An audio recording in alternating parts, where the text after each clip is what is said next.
Welcome to Not Entirely Unlike Tea with Christine Collins.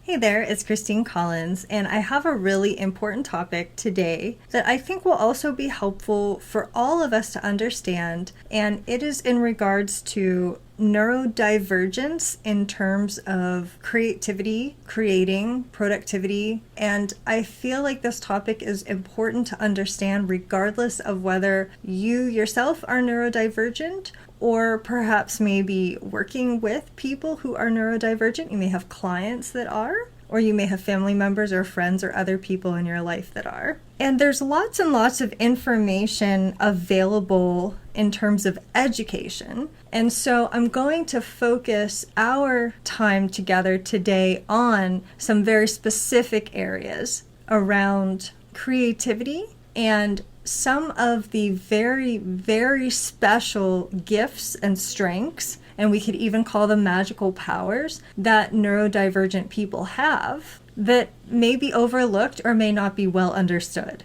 So starting off with understanding the difference between what is known as linear thinking versus nonlinear or associative thinking. Linear thinking follows a straight line from one point to the next. Non-linear is more like a web of things that are interconnected for that person. They are interconnected topics, and that person may be more likely to jump around across some of those different topics because they feel like they have a connection. This is incredibly valuable for out-of-the-box thinking, innovation, and creativity. Associative thinking, which is very common for neurodivergent people, is being capable of seeing how different ideas and pieces of information can connect in together in ways that may not be commonly thought of or understood. And as a result, they can come up with very creative solutions and new ideas that would not be possible for someone who typically only can do linear thinking. They may also be capable of using tools like visualization, daydreaming, and their imagination to solve complex problems. And part of that stems back to the associative thinking and the capacity to connect things together in new ways. Now, another element is the ability to get very focused on and very excited about areas that are interesting, topics that are interesting. While there may sometimes be a struggle to focus on a subject matter that's not interesting to them, when they are invested in something, they can become deeply interested and are capable of concentrating intently and even more intently than the average person may be capable of. And that may be a single focus or a collection of focuses. And kind of related is known as hyperfocus. Now that is something similar to what we've talked about here in regards to a flow state. When we are in a flow state, we are capable of being very highly focused to such a degree that we kind of lose sense of time and space and ordinary everyday things that normally would concern us. Hyperfocus is being capable of getting into that flow sort of state around a certain project or interest. And in that time of hyperfocus, they can get through a lot of work or a lot of tasks or a lot of productivity kind of all at once. But then perhaps after that, not at all. And perhaps before that, maybe not at all. So allowing that momentum to exist in that hyper-focused time can be very helpful and important. There also can tend to be, in terms of communication, a directness and a sense of being clear and concise with communication rather than a lot of waffling and fluffing and small talk and things like that. And because of that more directness, that frankness, there's a high level of loyalty and trustworthiness, meaning that neurodivergent people can make wonderful friends. They tend to be loyal, they tend to be trustworthy, they tend not to be duplicitous. And of course, this is a generalization, so it's not to say that it's true across all individuals, but these are some of the traits and strengths that are part of neurodivergence.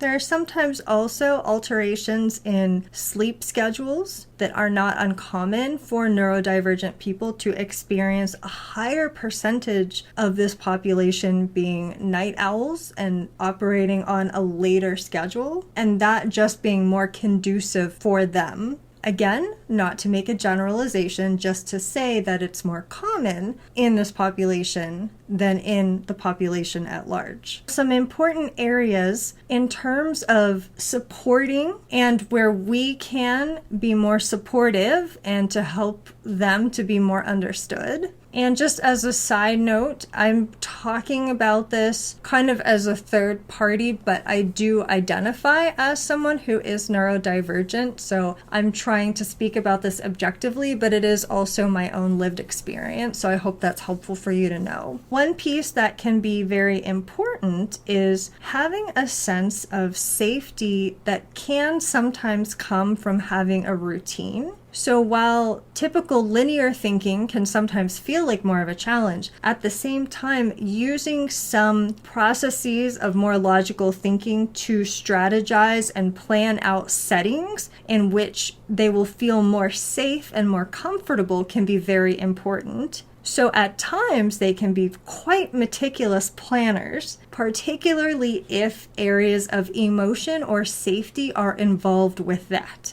So kind of creating a time and space and a setting for themselves that feels safer. And there are some reasons for that, which we'll get into as well. So they may allocate time in very specific ways and very careful ways to help to ensure a more smooth and safe and comfortable experience into their routine. And I know for myself, one of the ways I do this for me is I like creating time buffers where I have an adequate or sometimes more than adequate amount of time either before or after an event or both, depending on the situation, where I will be able to have an appropriate amount of time to prepare for something and also an appropriate amount of time to recover from something afterwards. And in allowing them to foster these routines for themselves, it can be very important for regular functioning and helping to kind of reduce and manage stress. So while from the outside it may look like the person is inflexible, it's really more a matter of allowing for them to have that routine or level of predictability in order to manage their stress and allow them to truly thrive. When it comes to their hyperfocus, so this is what we were saying in terms of being deeply and intently focused on a task or a project or something that they're working through, when they slip into that mode of hyperfocus, it's really, really helpful if they're not interrupted. And again, I can speak to this from my own experience that I often get into a flow state when I'm creating or designing something. And that could be for my business, or it could even be as simple as like cleaning the house or something like that. When I get into that hyperfocus, I want to do all of it, and I want to do all of it now. And I want to do all of it in a chunk, and I don't want to stop to eat, and I don't want to stop to take a phone call, and I don't want to stop to do 11 billion other things that might interrupt my momentum and my flow. And this is a trait that many neurodivergent people will connect with, that not disrupting the momentum of the hyperfocus really allows them to be able to be productive in the way that works the best for them, because the moments prior to the hyperfocus and following the hyperfocus, they may need to rest.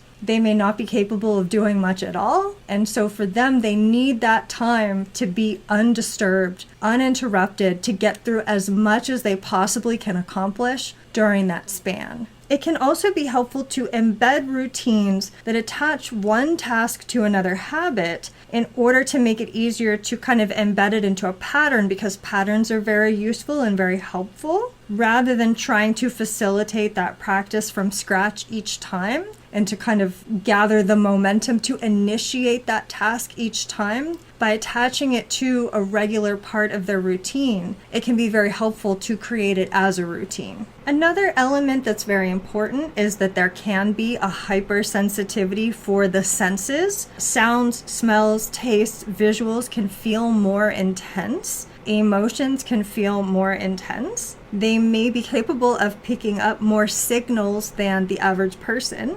And while this can feel like a superpower, it can also be very challenging to live with. And of course, each person is different and unique, and so it may not present itself in the same way for everyone. For some, it may be just smells. For some, it may be just visuals or just sounds. So everybody is a little bit different, and there are even some where they may be less sensitive to certain stimuli, such as pain or physical touch. So again, it's highly customized to the person, but there can overall be a hypersensitivity to sensory details and emotion. They may feel emotions more intensely, where a rather small exchange may facilitate a very large emotional response. And there are some other factors and elements that tie into that, such as RSD, which I'll cover briefly. But they may experience deeper, more intense emotional responses to certain situations. And partially connected to that, having a lot of really direct and steady eye contact can be a challenge. It can feel overwhelming, like there's too much to process, there's too much information coming in for them to manage that while also carrying on the conversation. And so it may lend itself to being a distraction, where they're trying really hard to maintain eye contact or to keep up some of those social mores. They're trying to process all of the incoming stimuli, the visuals that are coming in. It can be very challenging to then also keep up with the conversation, particularly if it is a small talk conversation and not a conversation that is aligned to one of those intense focus areas. It's more like the surface level fluffy stuff that can make it even more challenging. And so it can cause a lot of drain and a lot of energetic stress for them to wade through. So in terms of support, it's best not to force eye contact or to insist upon it, but rather to mirror whatever they're doing. And that includes having the potential for a side-by-side conversation versus face-to-face conversation. Sometimes it can feel more comfortable to not have that expectation of eye contact with that direct face-to-face, whereas if you're sitting side-by-side, you can have that conversation without that higher level of pressure being present. And going back to their focused interests, it can often be much easier to bond with people through those shared interests and can help to develop those deep, loyal, very trustworthy bonds. It can also be very, very helpful if they receive a clear signal of being welcomed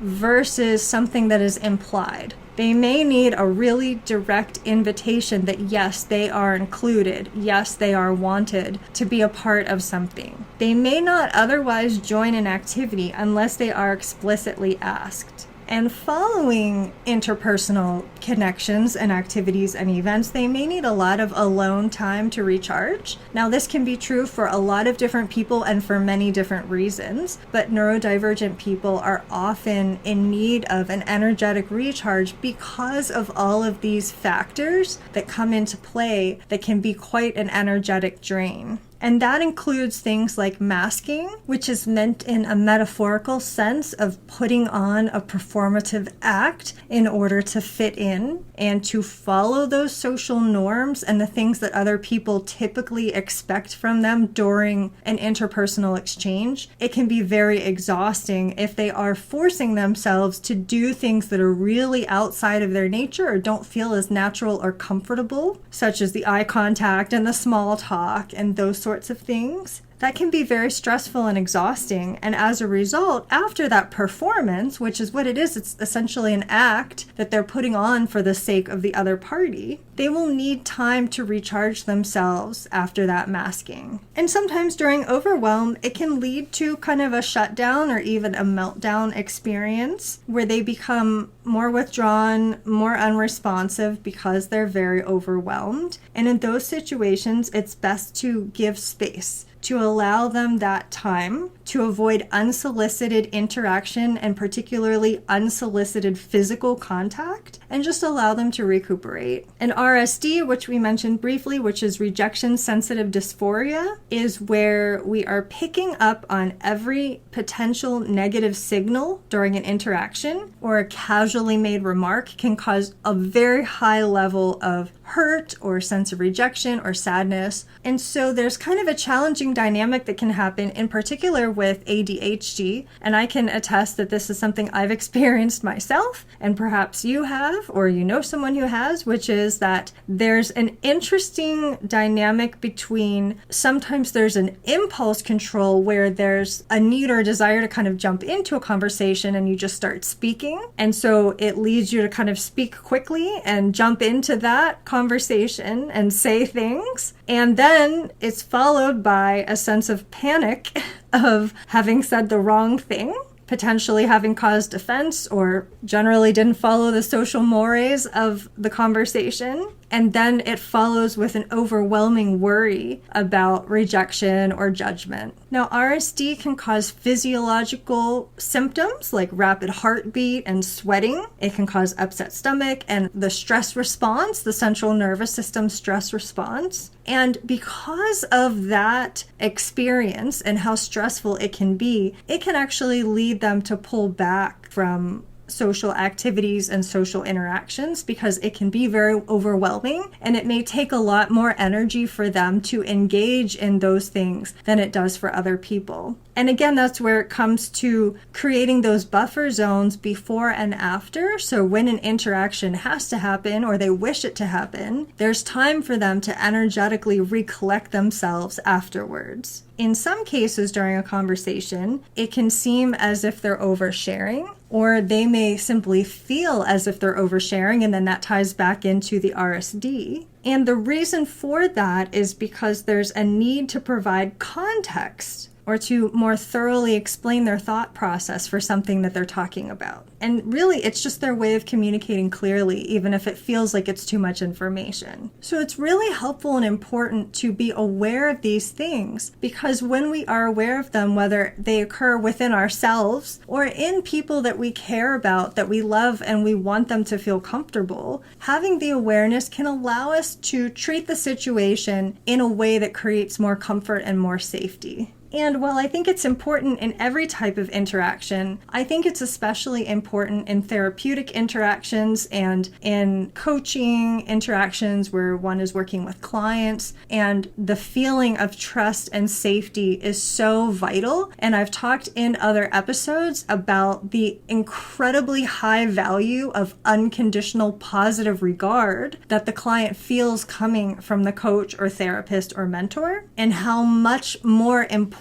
that unconditional positive regard is than even their skills or education or knowledge. That the client goes into and comes away from that exchange feeling like their coach or therapist or mentor really likes them, really respects them, and continues to maintain that unconditional positive regard. In many ways, it's far more valuable than anything else the coach can do. And so having this awareness of neurodivergence is incredibly important, because unconditional positive regard may feel different to different people. And so understanding that some of these things are in play, things like RSD, things like needing routines to feel safe, things like needing energetic buffers, things like hyperfocus, and being mindful that if you are interacting with someone who is neurodivergent, they may need to be able to get their stuff done in that little period of time without being interrupted, and that it's not personal if perhaps you want to have a conversation with them in the middle, or you want them to do something else you don't understand. Why can't they just stop and then come back to what they were working on? And it really doesn't work that way. That hyper-focus mode kind of switches on, and then they complete what they're doing, and then it switches off again, and then they may not be able to do very much at all following that time. And so I think just having the awareness and the respect for some of these differences can be very, very helpful and important, not only for ourselves, but for those we serve and for those we love. And if this is a topic that you relate to and you find that you would like some extra support in terms of your productivity or your creativity, I do have a library of hypnosis audios, and the newest edition is around neurofocus and productivity. And that is combined with many other very supportive hypnosis tools, visualization tools, meditation, and yoga nidra tools. And if you'd like to check that out further, you can have a peek at the show notes under the hypnosis Hypno-Pothecary. So I hope you found this to be helpful, and until we connect the next time,